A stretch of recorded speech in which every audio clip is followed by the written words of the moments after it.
Bismillahirrahmanirrahim. Assalamualaikum warahmatullahi wabarakatuh. Salam sejahtera dan selamat petang kepada rakan-rakan media. Berdiri bersebaris dengan saya adalah Datuk Dr. Rohaizat, Dr. Hisham Shah dan juga Dr. Nohayati Rusli. Kementerian Kesihatan Malaysia ingin memaklumkan bahawa terdapat 80 kes yang telah pulih dan dibenarkan discharge pada hari ini. Ini menjadikan jumlah kumulatif kes yang telah pulih sepenuhnya daripada jangkitan COVID-19 dan telah discharge daripada ward adalah sebanyak 1,321 kes bersamaan dengan 33.3% daripada jumlah keseluruhan kes. Sehingga 7 April 2020 jam 12 tengah hari, terdapat 170 kes baru yang telah dilaporkan. Ini menjadikan jumlah kes positif COVID-19 di Malaysia adalah sebanyak 3,963 kes. Sehingga kini seramai 92 kes COVID positif sedang dirawat di unit rawatan rapi iaitu ICU. Daripada jumlah tersebut, 50 kes memerlukan bantuan pernafasan. Daripada maklumat terkini yang dilaporkan ke CPRC Kebangsaan, duka cita dimaklumkan bahawa terdapat pertambahan 1 kematian berkaitan dengan COVID-19. Justru jumlah kumulatif kes kematian COVID-19 di Malaysia adalah sebanyak 63 kes bersamaan dengan 1.6% daripada jumlah keseluruhan kes. Kes kematian ke-63 iaitu kes 3,794 merupakan lelaki warga negara Malaysia berumur 71 tahun yang berasal daripada Perlis. Beliau mempunyai sejarah menghadiri Perhimpunan Keagamaan di Sulawesi, Indonesia pada 17 Mac 2020 sehingga 24 Mac 2020. Beliau telah dirawat di Hospital Encik Besar Hajiah Kalsum, Johor pada 5 April 2020 dan disahkan meninggal dunia pada 6 April 2020 jam 11 malam.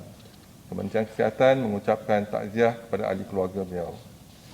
Sempena Hari Kesihatan Sedunia pada hari ini, iaitu 7 April 2020, saya ingin mengambil kesempatan ini untuk mengucapkan jutaan terima kasih kepada semua petugas-petugas perubatan dan kesihatan, terutamanya mereka daripada barisan hadapan, sama ada sektor swasta ataupun sektor kerajaan, sukarelawan dan juga badan bukan kerajaan.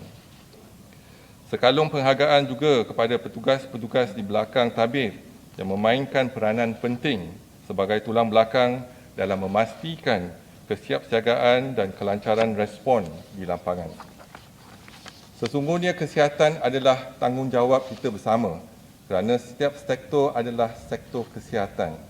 Pada hari ini, kita menyaksikan bagaimana setiap sektor, setiap kementerian, setiap agensi memainkan peranan masing-masing yang kritikal dalam mengurus dan membendung wabak COVID-19 di Malaysia. Dalam situasi gentir ini, petugas-petugas di barisan hadapan dan belakang tabir sedang bekerja keras tanpa mengenal lelah, namun mereka terus cekal berjuang. Perjuangan ini kita perlu pikul bersama sehingga kita berjaya mengakhiri penularan pandemik COVID-19. Perintah kawalan pergerakan diperketatkan telah dimulakan dan dilaksanakan sejak 27 Mac 2020 di beberapa kawasan yang berisiko tinggi. Tujuan perintah kawalan pergerakan diperketatkan ini adalah untuk membendung jangkitan COVID-19 daripada menular keluar dari kawasan tersebut dan bagi memutuskan rantaian penularan jangkitan COVID-19. Langkah ini akan membolehkan aktiviti pengesanan kes secara aktif ataupun active case detection daripada rumah ke rumah dilaksanakan. Selain aktiviti nyah kuman dan nyah cemar dijalankan di kawasan yang berkaitan. Sepanjang tempoh perintah kawalan pergerakan, pihak Kementerian Kesihatan juga ingin memaklumkan dan menasihatkan orang ramai supaya duduk di rumah sambil mengamalkan tahap kebersihan yang optimum pada setiap masa seperti kerap mencuci tangan dengan menggunakan air dan sabun, penjarakan selamat sekurang-kurangnya 1 meter daripada orang lain dan Kementerian Kesihatan akan terus memantau perkembangan kejadian jangkitan COVID-19 melalui segala maklumat yang diperolehi dan akan dimaklumkan kepada rakyat daripada masa ke semasa. Sekian, terima kasih. Kalau ada apa-apa soalan, silakan.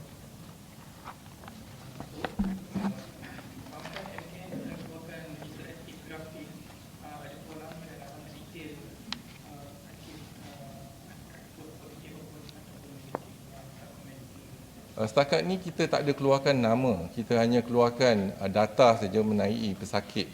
Contohnya sekarang ni kalau kita gunakan data yang saya maklumkan kematian, tak ada nama, hanya nombor kes pesakit saja.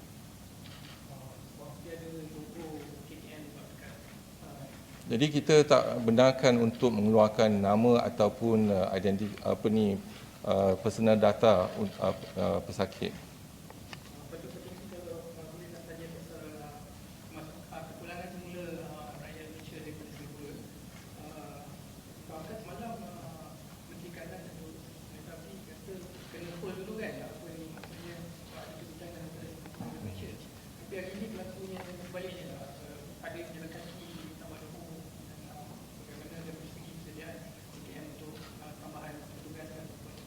Jadi kita telah menjalankan perbincangan bersama. Jadi kalau boleh warga Malaysia yang bekerja di Singapura, kalau boleh mereka kekal duduk di Singapura untuk tempoh 2 minggu lagi. Jadi kita tengah berbincang dengan pihak di Singapura sama ada majikan mereka dapat kekalkan mereka di Singapura untuk tempoh 2 minggu. Dan yang mereka yang hendak kembali akan disaring dan apabila kita saring, kita ambil tindakan seterusnya. Ada satu kajian di USA yang mendapati vaksin BCG ini dapat menurunkan kes jangkitan COVID, dan di Malaysia ini kita dah praktikan suntikan BCG itu. Jadi adakah KKM selepas ini mungkin boleh menasihati individu usia ataupun kumpulan-kumpulan risiko? Setakat ni tak ada dalih yang kukuh untuk kita mengatakan yang BCG boleh mengelakkan ataupun mengelakkan daripada jangkitan COVID-19. Tetapi kajian sedang dilaksanakan bersama dengan WHO dan negara-negara yang lain untuk melihat vaksin. Dan kita harap tempoh yang diambil mungkin lebih kurang dalam setahun ataupun setahun setengah baru kita dapat vaksin ini di pasaran. Jadi memakan masa. Kalau kita jumpa kompaun untuk vaksin dan sebagainya, kita kena laksanakan penyelidikan dulu. Jadi penyelidikan ni mungkin kita akan laksanakan secara dengan negara-negara yang lain. Jadi mungkin Malaysia mungkin akan dikenal pasti untuk menggunakan vaksin tersebut untuk penyelidikan. Jadi tempoh penyelidikan biasa dia dalam tempoh 6 bulan ataupun 6 bulan hingga 9 bulan. Jadi kita tunggu penyelidikan ini dijalankan. Tapi apa yang penting adalah sekarang ni Malaysia telah dikenal pasti sebagai satu negara yang dimasukkan dalam kajian iaitu solidarity trial di dalam tu. Jadi kita melihat pada ubat-ubatan, contohnya ubat hidrokloroquine, contohnya ubat yang baru favipiravir, dan ubat yang lama juga contohnya lopinavir dengan kitonavir dan sebagainya. Jadi banyak ubat-ubat yang kita tengah lihat sebagai satu kajian digunakan untuk pesakit-pesakit kita. Dan kita harap sekarang ni kita menggunakan ubat anti malaria contohnya, obat anti HIV, tetapi off label use. Jadi bukan dalam penyelidikan. Apa yang penting, kita perlu ada pendidikan melihat kepada kesan samping ubat tersebut dan keberkesanan ubat tersebut. Jadi kita harap dengan kajian bersepadu dengan negara-negara lain dapat kita hasilkan dengan satu penyelidikan dan data-data yang mana kita boleh guna pakai untuk masa depan. Just wondering on the street perkembangan cluster, is there an updated number figure for those screened and those tested, and how many of those are registered? Okay, from the ski petaling cluster, we have taken 20,035 samples. Positive at the moment is 1,657, negative 13,744, pending 4,634, and those admitted to the hospital 1,680. Total positive 1,657, and the infection already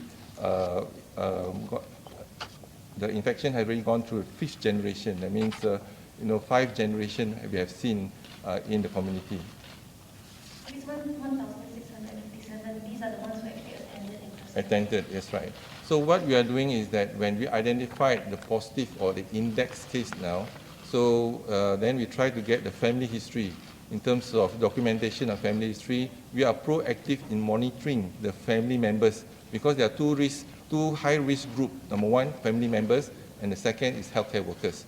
So if that's the case, that we need to look into their family tree and then identify in terms of anyone in the family members have been infected or the potential to be infected.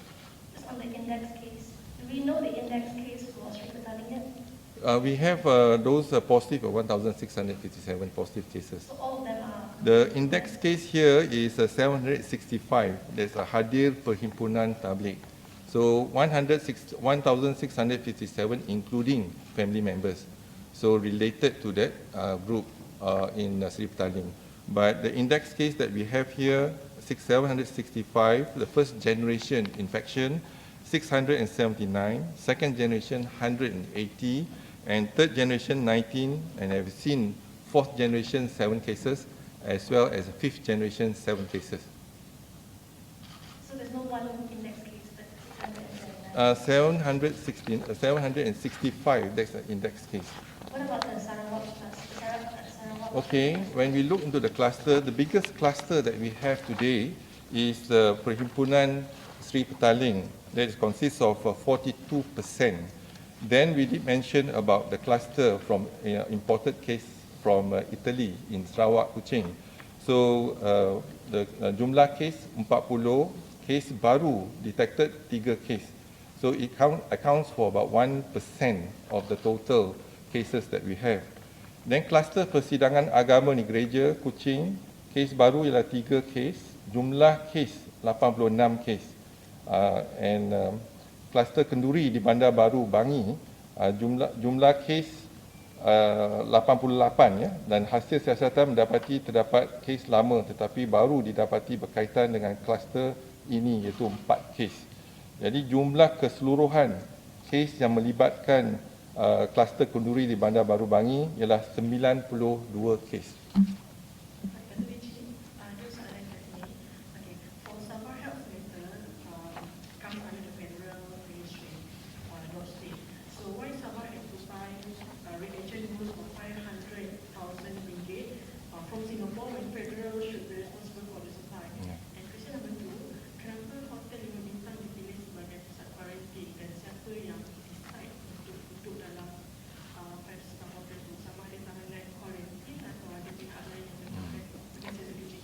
Soalan yang pertama ialah berkaitan dengan reagen. Jadi minggu lepas kita ada kekurangan reagen.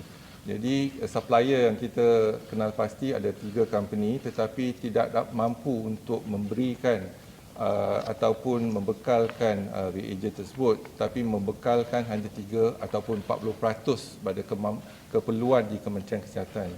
Jadi bila kita ada kekangan dari segi reagen, jadi masing-masing mencari, kita pun mencari sama ada di Singapura ke tidak, dan juga ikhtiar ataupun pihak Jabatan Kesihatan Negeri Sabah berusaha untuk mendapatkan reagen tersebut. Dan ini kita pun ada kerjasama di antara kementerian dan juga dengan agensi-agensi yang lain untuk mendapatkan reagen tersebut.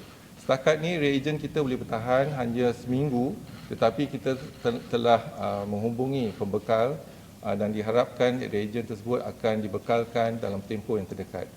Dan apa yang penting ialah dalam kita menggunakan reagen ni, RT-PCR, ialah kita memantapkan juga dan optimalkan penggunaan tersebut. Jadi kita menggunakan secara pukal, jadi satu kes kita gunakan 5 sampel, satu sampel kita akan gunakan 5 sampel ataupun pool untuk menjalankan ujian tersebut. Jadi boleh kita jimat sikit.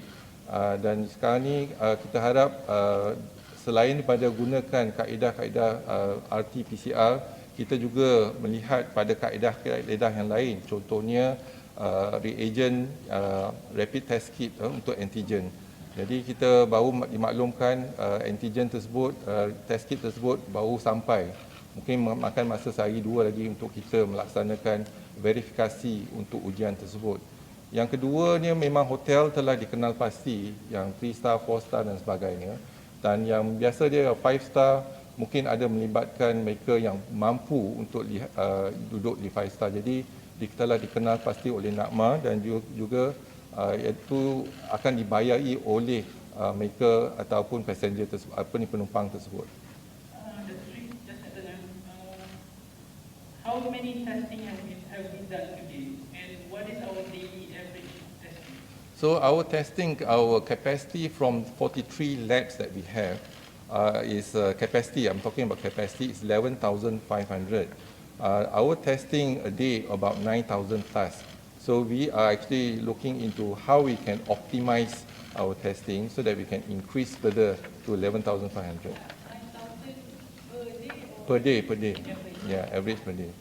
We will give you the data in terms of our so daily data. For example, today we have done about 9,214. Yesterday, 9,253. Day before, 10,463. So it will be a continuous, but our maximum capacity is 11,500. So now we have 43 labs. So we hope the labs can actually increase the capacity to do the testing. But more important is our target to reach about 16,500. So now we are sharing in terms of the patient swab being done by our side, and then we send to the respective lab, whether in the public sector or in a university. In public means Ministry of Health or in a university hospital. But we are also outsourcing some of our tests to the private sector, the 7 labs in the private sector. So to increase our capacity, so we are also outsourcing to the private labs.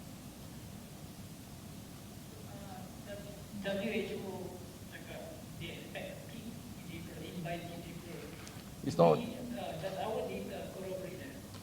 So this is the modeling projection. That means you look into projection, not only WHO, but also JP Morgan, as well as the Malaysian Institute of Economic Research.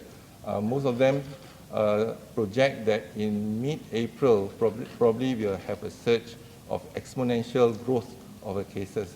But what is more important, because of this projection, we have actually implemented the MCO, phase 1 as well as the phase 2. And we hope that the phase 1, we have seen the data in phase 1, there's some succeeding signs that we may actually flatten the curve. Now is a phase 2, it all depends on us whether we are able to flatten the curve further. So I hope that within the next 5 days, if we can come together as one in terms of stay at home and make sure that we will do our part, and we are now identifying the hotspot area, and we are identifying the hotspot area together with other agencies. We are implementing the enhanced MCO in that area. For example, we have started with Simpang Renggam, and then we went to Ulu Langat, and then we went to the Menara Kondo One City, and now we have also extended to Selangor Mansion as well as Malayan Mansion. So these two mansions are near the mosque, Masjid India, for example. So we are trying our best to see trying our best to break the chain of the infection. Saya nak tanya, sekiranya ada rakyat Malaysia positif COVID-19 yang meninggal di luar negara, contohnya di Singapura ataupun di negara jiran, bolehkah jenazah atau mayat kena dibawa balik ke Malaysia? Dan kedua, soalan mengenai kes sporadik. Terdengar ada kes yang melibatkan di mana individu yang tak ada gejala, tak ada pernah pergi ke luar negara, tak ada kontak rapat tapi dijangkiti COVID-19. So, setakat ni berapa peratus daripada jumlah kes ni yang daripada 3,903 ni, berapa peratus adalah kes sporadik dan apa yang langkah KKM mengambil berhubung perkara ni? Okay. Sekarang ni kalau kematian di luar negara, kita tak ada lagi setakat ni yang kematian di luar negara dibawa balik.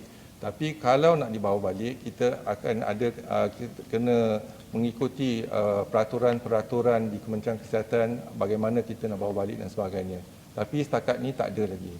Jadi yang kedua, kes sporadik, memang kita ada kes sporadik. Kalau kita lihat dalam kita punya setiap hari kita akan buat ujian untuk COVID-19, kes sporadik.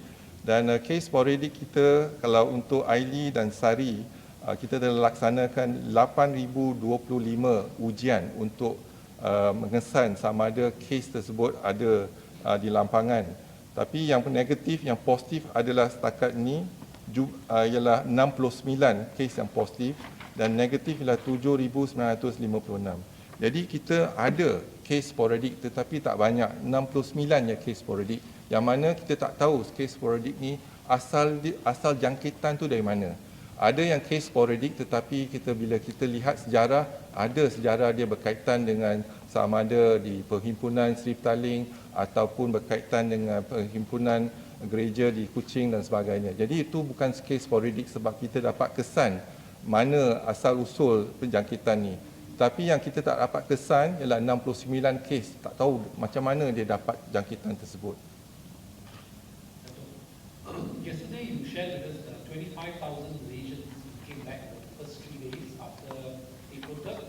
So basically, when we have already prepared 1,000 quarantine centers, could you let us know what is the capacity of the 1,000 quarantine centers? Thank you. What expectations? We have identified in terms of the quarantine center more than 1,114, able to cater for almost about 150,000 people. At the moment, until today, that we have actually screened 34,461. And those positive, not positive, with symptoms, those with symptoms 32. So we have isolated them and then put them into isolation in our hospital. And the rest, we have about 2,829 been placed in our quarantine center. So,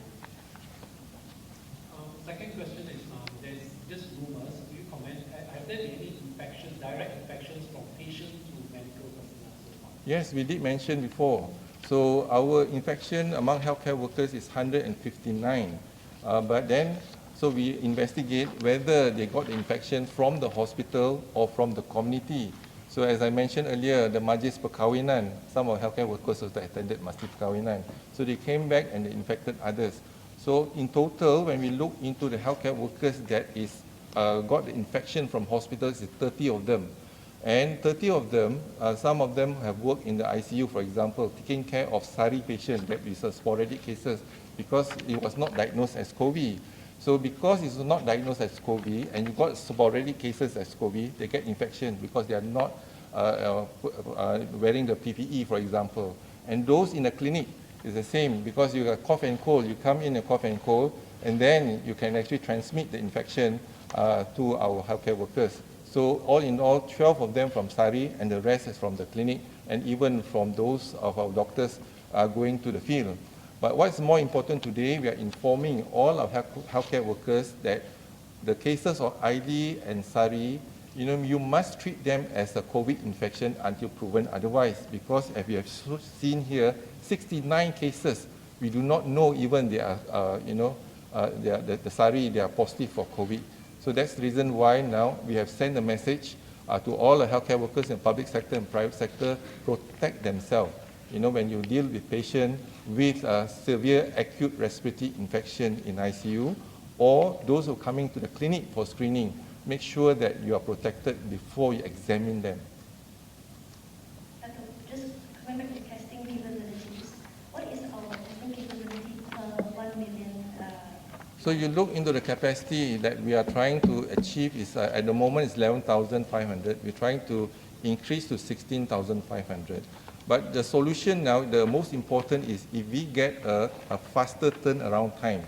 So now because you use RT-PCR at least about 6 hours, that is normal time, but you have volume, then probably it takes more than 24 hours. The private sector is offering within 24 hours, but sometimes it takes more than 48 hours. So we understand, and then the transport to the lab. So now the key thing is that when we go to war, for example, you must have the bullet ready. And we must look into how we can shorten the turnaround time. And for example, point of care testing. So if we can actually identify high accuracy and reliable tests, for example, if there's a rapid test kit, a rapid antigen test kit that we are testing now with high accuracy and reliability, then perhaps we can use the antibody and we can use the antigen rapid test kit at point of care, All you need is a biosafety cabinet, whether it's in clinic or whether in the hospital. So then the transport time will be less, turnaround time will be faster, and it can be done within 1 hour or 2 hours. So if we can actually come up with the report within 1 hour and 2 hours, then you don't see the pending cases anymore, because straight away, if you do a test, 1 hour later you get the result. So it's much easier. Now the results you have to wait for 24 hours, then carry forward the next day's report pending. So that's the reason why. But more importantly, as I said, we need to increase. We have limited resources in terms of testing. We cannot test 30 million population, but we do know in certain high-risk group. This is why we are targeting the high-risk group, and then we are using all our expertise as well as our expertise together with our technical and doctors and all that, to make sure that we can actually localize them using technology, using track and trace the high-risk group, and then we test them. So I think this is important, so that we are using it right time, right place, and appropriately. But just the figures, I know counting all over the world, they're using per 1 million people. So where are we now, and what we will give you the latest tally, because you look into every day about 9,000, 10,000. So we are re-look again all the tallies in terms of how many new patients that we are testing, how many cases are repeated tests that been done, right? So I'll give you the we are crunching the data now, right?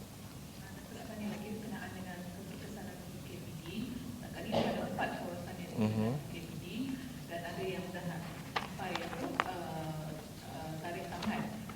Sejauh mana keberkesanan dia dari segi saringan, jumlah saringan, contact tracing, dan adakah model ini akan digunakan untuk kawasan PKPD yang seterusnya? Dan soalan nombor 2 berkenaan dengan machine ventilator dengan mas 10 juta yang kita nak dapatkan dari China. Apakah status barangan tu sekarang, dan benarkah dakwaan yang mengatakan bahawa barangan ini sepatutnya sampai ke Malaysia tapi dah dibida oleh negara lain terlebih dahulu, bahkan kita tak dapat barangan tersebut? Okay. Yang pertama, kita lihat pada Perintah Kawalan Pergerakan diperketatkan, kita telah laksanakan dari 4 tempat ya, ataupun 4 tempat. Dan yang pertama ialah di Keluang. Contohnya jumlah penduduk di Keluang yang kita telah laksanakan PVD ya, Perintah Kawalan Pergerakan diperketatkan. Jumlah penduduk ialah 3,755 dan jumlah kes yang disaring setakat ini ialah 2,536. Dan kita dapati kes positif, jumlah kes positif di Keluang ada pertambahan, iaitu 4 kes pada hari ini, iaitu ke 174 kes. Dan Bandar Baru Ibrahim Majid 137 kes, iaitu pertambahan 4 kes, dan lain-lain lokaliti ada tambahan 1 kes. Dan pecahan ikut mukim, Ulu Benut 151, Keluang 18, Macap 4, Nyoh 1. Dan Ulu Langat, jumlah penduduk ialah 1,797 orang. Jumlah kes disaring 1,728 orang. Dan jumlah kes positif Ulu Langat ialah 350 kes. Ada pertambahan 11 kes. Jadi apabila kita laksanakan active case detection, dan kita dapat mengesan 11 orang lagi. Jadi di Kampung Sungai Lui kekal 90 kes, dan bukan Kampung Sungai Lui yang 260 kes, pertambahan sebanyak 11 kes. Dan juga kalau kita lihat di Menara Plaza City One ya, jumlah penduduk dianggarkan 5,000, kita dah mampu saring setakat ni ialah 2,109 orang. Dan kes positif di Menara Plaza City One adalah 30 kes. Ada pertambahan 6 kes. Malam 24, hari ini ada pertambahan 6 kes. Dan juga kita telah melaksanakan PKPP ya, ataupun Enhanced MCO, iaitu di Selangor Mansion dan Malaysian Mansion. Dan kita dapati ada 15 kes yang positif di situ.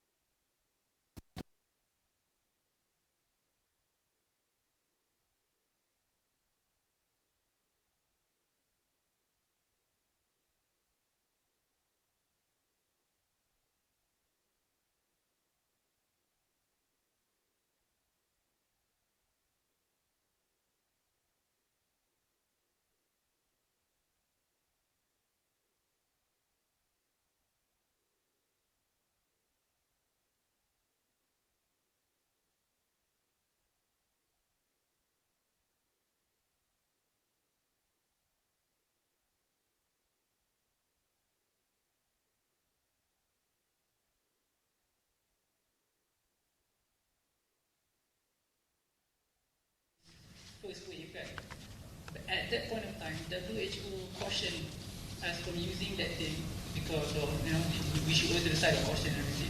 So, did we just take a risk back then? What we said is all the medicine yang kita guna, all ubat-ubat yang kita guna ialah ubat off label. Berarti memang tak recommended to use, but in times of crisis kita lihat dalih ataupun evidence. Jadi evidence ada mengatakan contohnya antiretroviral boleh diguna sebab kita pernah guna masa SARS dan sebagainya. Jadi kita menggunakan ubat tersebut, dan hydrochloroquine adalah satu ubat untuk merawat malaria. Tetapi kita tahu dia ada berkesan untuk anti radang, iaitu anti-inflammation. Jadi menggunakan ubat tersebut, kita dapati kes-kes yang kita dah menggunakan ubat tu sejak hari pertama lagi. Jadi kita dapati kes-kes yang menggunakan ubat tersebut, jadi dia punya side effect, kita pantau side effect dia, tetapi kesan dia daripada kategori 1 dan 2, tetapi dia tak menular ataupun tak jadi lebih teruk lagi ke kategori 4 dan 5. Jadi dengan itu kita rasa ubat tu dapat membantu dari segi inflamasi, jadi kurang pesakit kita masuk ke ICU dan juga memerlukan bantuan pernafasan. Kalau kita lihat sekarang ni, mereka yang masuk ke ICU lebih kurang 5% saja. Kalau kita banding dengan negara lain, 10%. Ada salah satu kemungkinan ialah kerana kita menggunakan ubat ni pada peringkat yang awal. Dan apabila kita lihat kita punya kes, kategori kes kita ada 5 peringkat, 5 kategori. Kategori yang pertama ialah dia positif tapi dia tak ada gejala. Kategori yang kedua, dia positif ada gejala ringan. Kategori yang ketiga, dia ada radang paru-paru tetapi tak memerlukan oksigen. Kategori keempat, ada radang paru-paru, memerlukan oksigen, dan kategori kelima memerlukan bantuan pernafasan. 88 daripada kes kita adalah dalam kategori 1 dan 2. 7% dalam kategori ketiga dan 5% kategori keempat dan 5. Jadi kalau kita lihat, memang kemasukan ke ICU kalau dibandingkan negara-negara yang lain, mereka lebih tinggi, lebih kurang 10%, kita hanya 5%. Dan yang sembuh daripada ICU ataupun berjaya dipulihkan ialah lebih kurang 30%, dan kita ada kematian 1.6%, iaitu 62 kes kematian di ICU. Hydrochloroquine akan membantu, iaitu melewatkan daripada kategori 1 sampai ke kategori 4 ataupun 5. Dr. Linji, back to the EMCO tadi. Selangor mention dengan Malayan mention how many people do you need to screen? Have you identified, and how long will it take to screen everyone? And also the other locations, Keluang, Ulu Langat, Menara City 1, berapa peratus lagi that you need to left to be screened? So our estimate, one mention about 2,500. So two mentions probably about 5,000 people. So we are doing the active case detection as well as screening. We hope that by doing so, we give ourselves about 10 days for us to clean up that area. And we hope that we can also decontaminate and sanitize that area as well. So in 10 days, we are trying to increase our activities of active case detection there. The other EMCO areas, how many percent left have not been screened? So almost 2/3 we have screened, but I think another 1/3 to go for other places. Datuk, tentang kluster baru di Sarawak. Yeah. 1580 on jana ping-ping yang dikatakan menyebab 5 orang mati. Status kes radio yang angka PKP tidak kuarantin 14 hari menyebabkan jangkitan mati. Jangkitan tu mungkin salah satu faktor yang kita lihat ialah kerana masa tu dimasukkan satu ke pusat perubatan swasta dan mereka menggunakan antibody test, dan juga mereka melaksanakan RT-PCR test. Jadi bila antibody test negatif, jadi dia discharge the patient lah. Tapi keputusan RT-PCR tak balik lagi. Tapi mereka discharge patient berdasarkan pada antibody test kit. So bila discharge patient tu walaupun antibody tak ada tapi kuman dia ada. Jadi kita tak kesan kuman tu.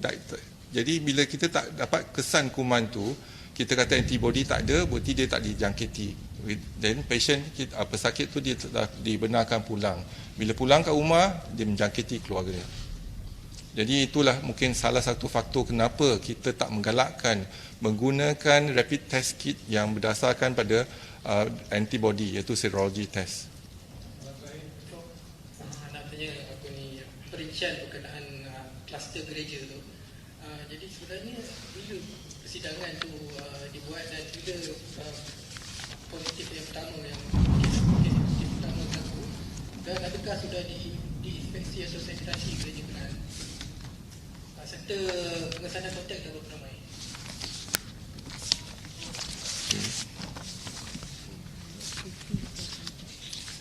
Okey, kes di gereja tu kita ada saringan sebanyak 86 kes yang positif dan kontak telah dilaksanakan, dan juga kita harap kes-kes yang berkaitan dengan gereja dan sanitasi dikontaminasi telah dilaksanakan di gereja tersebut. Tetapi apa yang penting ialah 86 kes dan melibatkan 2 kematian dalam kumpulan tersebut, kluster tersebut. Jadi kita pun berterusan dalam siasatan melihat pada kes-kes yang lain, sebab dia dah menjangkiti bukan hanya satu generasi tetapi dah sampai generasi kelima. Tetapi kalau kita berjaya membendung penularan ni, kita kena gunakan active case detection dan close contact yang masing-masing. Jadi bukan perkara yang mudah untuk kita mengesan daripada seorang sampai generasi kelima. Memakan masa dan siasatan sedang dijalankan juga. Yang ni kemungkinan ada kaitan dengan jangkitan import.